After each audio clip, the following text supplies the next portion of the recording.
राज्यातील सर्व शेतकऱ्यांना पैसे मिळण्यास सुरुवात झाली आहे।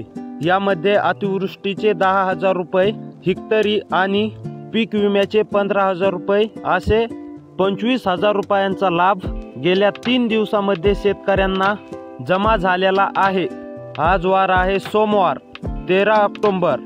जे उरलेले शेतकरी आहेत त्यांच्या खात्यावरती पीक विमा आणि अतिवृष्टी असे दोन्ही मिळून 25,000 रुपये हेक्टरी आज तुम्हाला मिळणार आहेत। मागील 2-3 दिवसामध्ये काहींना अतिवृष्टीचे पैसे जमा झाले आहेत, परंतु पीक विम्याचे पैसे आले नाहीत। म्हणजेच 2022 पासून 2024 पर्यंतचा जो काही तुम्ही पीक विमा भरला होता, परंतु काहींना तो जमा झाला नाही, तर काहींना अतिवृष्टीचे पैसे बँकेत आले नाहीत।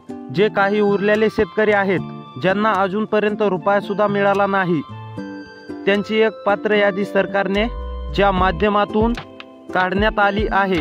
त्यांना आज सोमवारी 13 ऑक्टोबर आहे। आता रात्री 8 वाजल्यापासून पैशांचं वितरण तुमच्या बँकच्या खात्यावरती तुमचं होणार असल्याची मोठी माहिती पत्रकारांना आताच बोलताना कृषी मंत्री दत्तात्रय मामा भरणे आणि मुख्यमंत्री देवेंद्र फडणवीस यांनी या ठिकाणी माहिती दिल्याचं पाहायला मिळतंय। काही तांत्रिक अडचणी असल्यामुळे गेल्या 2-3 दिवसामध्ये शेतकऱ्यांच्या बँकेमध्ये थोडक्यात शेतकऱ्यांना पैसे जमा झाले होते।